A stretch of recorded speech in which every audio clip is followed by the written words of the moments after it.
한번 인사합시다. 하나님의 저울에 인정받는 우리가 됩시다. 인사합시다.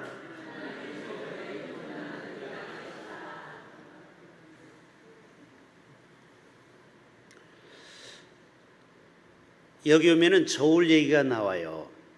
그래서 저울에 부족함이 보였다. 불합격. 결국 그 나라는 망했다라는 거죠. 우리가 하나님 앞에 갔을 때 인정받아야 돼요. 그러려면은 하나님 마음에 쏙 드는 행동을 하고 말을 해야 되겠죠. 어떻게 하면 우리가 하나님의 저울에 달아봤을 때 부족하지 않고, 야, 너의 헌신, 너의 열정, 너의 충성이 대단하다 하고 하나님의 저울에 인정을 받는 저와 여러분이 되어야 할 줄로 믿습니다.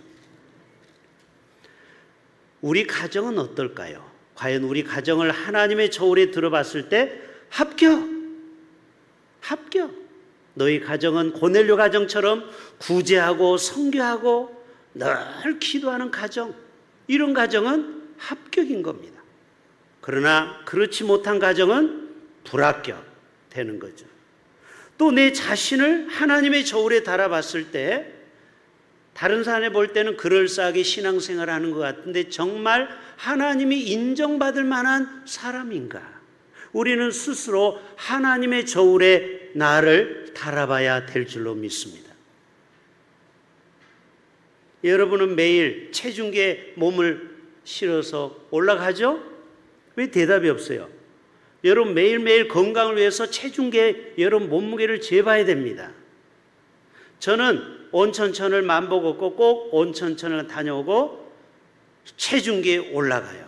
제가 목표하는 그 키로수에 넘으면은 제가 어떤 결심을 할까요? 조금 덜 먹어야 되겠다. 그리고 운동을 더 빡세게 해야 되겠다. 그리고 내가 원하는 몸무게 딱 측정하면 만족이 돼요. 그래서 매일매일 나를 심판하는 거예요. 체중계에 올라가서 8kg. 제가 원래는 10kg 뺐는데 지금은 8kg로 좀 쪘습니다. 아니 8kg만 줄었다고. 전에는 10kg를 뺐는데 2kg가 더 올라갔어요. 그래서 제가 스스로 2kg를 더 빼려고 매일매일 저울에 올라가요. 그래야 우리가 건강한 삶을 살아가는 것입니다. 여러분, 노력은 결코 나를 배신하지 않는다라는 말이 있죠. 우리가 하나님 앞에 내 자신을 늘 말씀의 저울에 달아보고 내가 뭐가 부족한가? 내가 예배가 소홀히 하지 않았는가? 내가 하나님과 사람 앞에 혹시 교만한 부분은 없는가 하고 나를 말씀의 거울 앞에 늘 나를 갖다 대봐야 돼요. 다니엘의 DNA를 지금 우리는 계속 말씀드리고 있어요. 우리가 다니엘을 계속 시리즈로 설계하는 이유가 뭐예요? 다니엘의 정신, 뜻을 정하는 그 거룩한 습관을 우리가 갖자라는 거죠. 예수님처럼 새벽을 깨우고 그리고 밤이 맞도록 기도하셨던 그 예수님처럼 나는 그렇게 살 수 없을까? 복음에 살고 복음에 죽는 그런 사람. 제가 지난주에 정말 도전이 되는 한 청년의 영상을 보게 됐어요. 이 청년은 중학교, 고등학교 때 왕따를 당해가지고 정말 힘들게 7년의 세월을 보냈어요. 우리 중에 여기 왕따 당한 사람이 있어요, 분명히. 그런데 이 청년이 자신의 약함을 극복하고 오늘날 세계적으로 유명한 선수가 된 21살짜리 아이가 있어요. 자, 보여줘 보세요. 바로 이 청년이에요. 이 청년은 이제 21살이야. 이제 21살. 지민이하고 나이가 비슷하네. 지민이 나이가 21살이에요? 네, 친구네. 이 친구는 이 도현이라는 청년인데 왕따를 당해서 결심했대요. 여러분, 다니엘처럼 뜻을 정해야 돼요. 내가 강해야 되겠다. 내가 약하니까 사람들이 나를 찝적대는 거 아니냐? 내가 강하기 위해서는 운동을 해야 되겠다 해서 이 청년이 철봉에 살고 철봉에 죽는 남자가 됐어요. 지금 하루에 7시간 철봉 위에서 살아가요. 우리나라 철봉 대표 선수예요. 남자가 한번 시작했으면 이제 끝을 봐야 하지 않겠습니까? 이게 몇 살짜리 고백이에요? 21살. 대단하지 않아요? 이렇게 어린 아이가 어떤 뜻을 가지고 있었다라는 게 참 신통방통 꼬부랑통이죠. 자, 그 다음에 넘겨주세요. 그래서 최고가 되고 싶습니다. 나를 왕따시키고 나를 우습게 하렸던 얘는 대학도 안 갔어요. 대학도 안 갔어. 철봉만 해, 철봉만. 한 우물을 판 거야. 여러분, 이 청년이 얼마나 노력했는지 다음 사진을 보면 깜짝 놀랍니다. 저 피가 잔뜩 묻어있는 저 손바닥. 철봉에서 7시간 매어 달리니까 얼마나 손이 까지겠습니까? 테이핑하고 또 약 바르고 또 테이핑하고. 그래서 이 청년이 540도 회전을 합니다. 딱 잡고 확 2바퀴를 돌고 딱 착지하는. 이거는 전 세계 이 청년 하나야. 이게 국제 대회가 있더라고요. 올림픽은 아직 아니에요. 여러분, 실력이 성장할 때마다 이 청년은 굳은 결심을 해요. 내가 다시는 찐따로 살지 않으리라. 내가 보란듯이 승리하리라. 결론이 어떻게 됐어요? 보세요. 상을 휩쓸습니다. 전국체전, 국제대회 나가는 데마다 다 상을 싹 휩쓰는 거예요. 몇 살이라고요? 이제 21살. 그 다음 마지막 장면 보세요. 종합예술 종목에서 1등을 했어요. 우리 젊은이들 도전이 안 됩니까? 사람이 뜻을 정하고 철봉 하나만 목숨 걸어도 세상에서 깜짝 놀랄 만한 주목받는 인간이 되는 거예요. 이 청년의 앞길은 벌써 많은 CF 광고도 들어오고 벌써 이 청년을 지금 후원하는 기업도 생겼어요. 멋지죠? 어떤 청년이었다고요? 왕따 당하고 찐따로 살았던 이 청년이 내가 강해져야 되겠다. 이 마음을 보통 마음만 먹어. 대부분은요, 꿈은 거의 90%가 꿈만 꾸고 다 꿈을 못 이뤄요. 10%만 이루는데 10% 중에서 5%만 완성합니다. 그래서 세상을 바꾸는 사람은 인류의 5%밖에 안 돼요. 100명 중에 95명은 평범하게 살다가 평범하게 죽는 거예요. 창세기에 나오는 것처럼 누가 누구를 낳고 죽어. 여러분의 이름은 아무도 기억을 못해. 그러나 인류의 5%의 인간은 기억에 남는 사람이 되는 거예요. 이번에 노벨상을 받았거나 대통령이 되었거나 특별한 세상을 깜짝 놀랄 만한 업적을 남긴 사람은 영원히 그 이름이 박제가 되는 거예요. 여러분에게 도전합니다. 우리도 나이가 많든 적든 다니엘처럼 뜻을 정하고 거룩한 습관을 반복 지속할 수 있기를 바랍니다. 이 청년이 몇 년 동안? 7년 동안 하루 7시간씩 철봉에서 안 내려오니까 세계적인 선수가 된 것입니다. 그래서 여러분, 평범한 사람과 비범한 사람의 차이점이 여기에 나오는 거예요. 옆에 있는 분에게 물어보세요. 장로님, 권사님은 평범한 사람입니까? 비범한 사람입니까? 서로 물어보세요. 빨리 물어봐요. 따라서 합시다. 복음에 살고 복음에 죽는 사람. 여러분, 이 청년은 그 쇠막대기 철봉 하나에 목숨 거는데 우리는 영원한 이 땅의 복음을 위해서 나의 삶을 드린다라는 게 얼마나 영광스러운 것입니까? 할렐루야. 우리가 그런 멋진 사람이 돼야 돼요. 우리 인생이 길지가 않아요. 하나님이 나를 언제 데려갈지 몰라요. 하루하루 우리 사는 게 그 덤으로 사는 겁니다. 그렇기 때문에 여러분, 하루 24시간을 정말 귀하게 사용하셔야 돼요. 알뜰하게, 낭비하고 쓸데없는 것 하고 시간을 죽이지 말고 정말 하루 24시간을 주님을 위해서 복음을 위해서 살아간다면 하나님은 나를 통해서 어마어마한 위대한 축복을 우리에게 내려 주실 줄로 믿습니다. 여러분, 가끔 해외에 보면은 프로포즈를 이렇게 합니다. 비행기에다가 수만 달러를 주면은 자기가 프로포즈 하고 싶은 그 여자 이름을 비행기가 이렇게 글자를 써주는 거예요.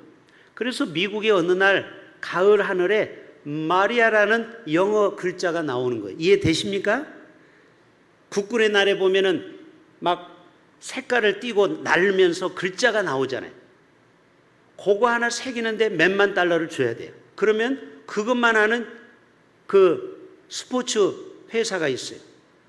그래서 사람들이 다 하늘을 쳐다보고 마리아가 누구지? 성경에도 나오잖아요. 가장 흔한 이름이 마리아예요. 근데 진짜 프로포즈한 남자가 자기 사랑하는 여자친구 보고 야, 하늘을 봐 했더니 자기 이름이 마리아, M-A-R-I-A 해놓고 하트 뿅뿅 이렇게 그려놨어요. 자, 프로포즈를 성공했을까요? 못했을까요? 여러분 같으면 감동을 안 받겠어요? 여러분의 이름을 하늘에 써놨는데 그래가지고 결혼을 했다, 이런 말이 있어요. 오늘의 이야기가 이와 비슷해요. 갑자기 벽에서 글씨가 나오는 거예요. 하늘에서 비행기에서 퍼포먼스로 글자가 나오듯이 저 하얀 글씨가 메네 대갈 우바르신, 하나님이 이 정권을 달아보았더니 모자람이 보였다. 그래서 벨사산 왕은 그날 죽고 역사에서 쫑난 겁니다. 여러분, 하나님의 저울에 달아보아야 되는 거예요. 사람의 저울, 내 저울이 아니에요. 사람들은 자기에게 도취되어서 살아가는 사람이 있어요. 이거를 뭐라고 해요? 나르시시즘이라고 그래요. 이거를 한자로 자기애, 셀프 이고이즘, 자기를 엄청 사랑하는 사람이 많아요. 남에 대해서는 비방하고 정죄하는데 자기의 실수에 대해서는 얼마나 관대한지 몰라. 그럴 수도 있지. 이게 뭐예요? 자기의 관점에서 자기의 저울로 자기를 보는 거예요. 그러니까 항상 자기 눈에 티는 못 보고 남의 들보, 맞나? 자기의 들보는 못 보고 남의 티를 보고 지적하는 거예요. 이게 뭐야? 자기 저울로 자기를 달아보는 거예요. 여러분, 절대 자기 저울로 자기를 달아보면 안 될 줄로 믿습니다. 하나님이 측정을 해야지. 자기가 자기를, 나 이 정도면 우리 교회에서 뭐 헌금 생활이나 뭐 신앙 생활 이 정도면 잘하는 거 아니야? 착각하지 마세요. 그거는 자기 저울에 자기가 측정하는 거야. 하나님이 나를 달아보셔야 돼요. 하나님이 나를 어떻게 평가하느냐가 중요한 줄로 믿습니다. 목회자도 마찬가지예요. 제가 여러분에게 폼나게 멋지게 이렇게 설교하고 뭐 방송에 나가 본들 하나님의 저울에 딱 들어봤는데 에게 너는 택도 없다. 하나님이 하면 저는 끝나는 거예요. 그렇죠? 그러나 아무리 시골에서 교인 5명, 6명 놓고 개척교회를 하지만 사람들이 볼 때는 정말 초라한 목회지만 하나님이 딱 달아보니까 오, 너 진짜야. 너야말로 목사다운 목사야 하면 그 목사는 최고가 되는 줄로 믿습니다. 여러분, 수용록교회 큰 교회 다니는 게 그렇게 폼재고 부정교회 다니는 게 멋져 보입니까? 여러분, 이거는 사람의 저울로 달아보는 거예요. 하나님의 저울에 대흥교회를 달아봤을 때 과연 부족함이 없어야 될 줄로 믿습니다. 하나님의 저울에 달아봐야 돼요. 인간의 눈으로 보면은 몰라. 절대 여러분 자신을 속으면 안 돼요. 마귀에게 자신을 속는 거예요. 우리는 항상 고람되어 정신을 가지고 하나님의 저울 앞에 내가 과연 몇 점짜리 인간인가? 내가 과연 몇 점짜리 목사요? 내가 몇 점짜리 장로인가? 권사인가? 우리는 스스로 평가해 봐야 될 줄로 믿습니다. 자, 옆에 있는 분에게 한 번 더 도전합니다. 장로님, 권사님은 몇 점짜리 장로님, 권사님입니까? 시작.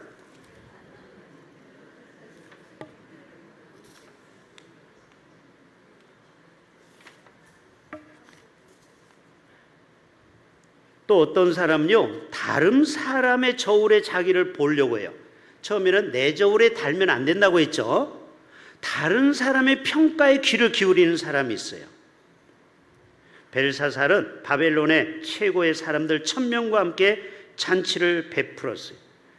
그런데 이 벨사살은요, 성전에서 빼앗았어요, 성물을. 그리고 거기에다가 오늘로 말하면 막걸리를 담아가지고 먹는 거예요. 아주 하나님을 모욕하는 일을 했어요.